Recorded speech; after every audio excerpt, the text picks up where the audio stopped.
ಈ 5 ವರ್ಷಗಳ ಮೊದಲ ಒಂದು ರಾಜಕೀಯ ಆ್ಯಕ್ಟಿವ್ ಪಾಲಿಟಿಕ್ಸಲ್ಲಿ ಏನು ಕಲ್ತಿದ್ದೀರಾ ನೀವು?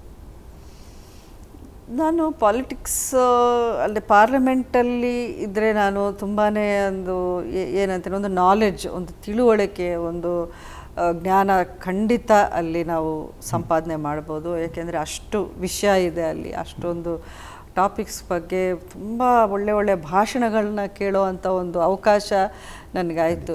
ಆಮೇಲೆ ಒಳ್ಳೆ ಬಿಲ್ಸಲ್ಲಿ ಪಾರ್ಟಿಸಿಪೇಟ್ ಮಾಡಿ ವೋಟ್ ಮಾಡೋವಂಥ ಅವಕಾಶ ನನಗೆ ಸಿಕ್ತು.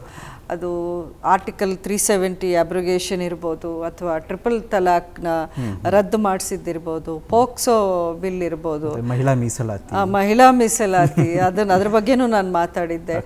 ಸೊ ಎಷ್ಟೋ ಅಂದರೆ ಒಂದು ಐತಿಹಾಸಿಕವಾದ ಬಿಲ್ಗಳಲ್ಲಿ ಪಾರ್ಟಿಸಿಪೇಟ್ ಮಾಡುವಂಥ ಅವಕಾಶನೇ ಅದು ತುಂಬ ಒಂದು ದೊಡ್ಡ ವಿಷಯ, ಒಂದು ಸೌಭಾಗ್ಯ ನಂದು.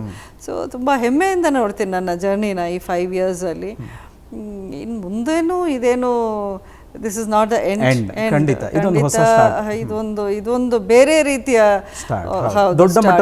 ಸ್ಟಾರ್ಟ್. ಒಂದು ಪಕ್ಷದ ಶಕ್ತಿ ಜೊತೆಗೆ ನಾನು ಇನ್ನೂ ಐ ಥಿಂಕ್ ಒಳ್ಳೆ ಒಂದು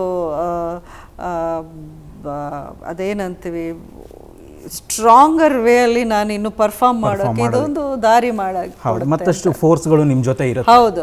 ಹೌದು ಈಗ ನನ್ನ ಹಿಂದೆ ದೊಡ್ಡ ಶಕ್ತಿ ಇದೆ, ಆ ಒಂದು ಕಾನ್ಫಿಡೆನ್ಸ್ ಇದೆ ನನಗೆ. ಅಂದ್ರೆ ನಿಮ್ಮ ಮಾತಿಗೆ ಬೆಲೆ ಸಿಗುವಂತ ಒಂದು ಪಕ್ಷ ಅಂತ ಹೇಳಿ. ಹೌದು ಖಂಡಿತ. ಬೆಂಗಳೂರಿನಿಂದ ಮಂಗಳೂರುವರೆಗೆ, ಬೀದರ್ನಿಂದ ಚಾಮರಾಜನಗರದವರೆಗೆ ನಿಮ್ಮ ಸುದ್ದಿ ನಿಮ್ಮದೇ ಭಾಷೆಯಲ್ಲಿ ಕರ್ನಾಟಕ ತಕ್.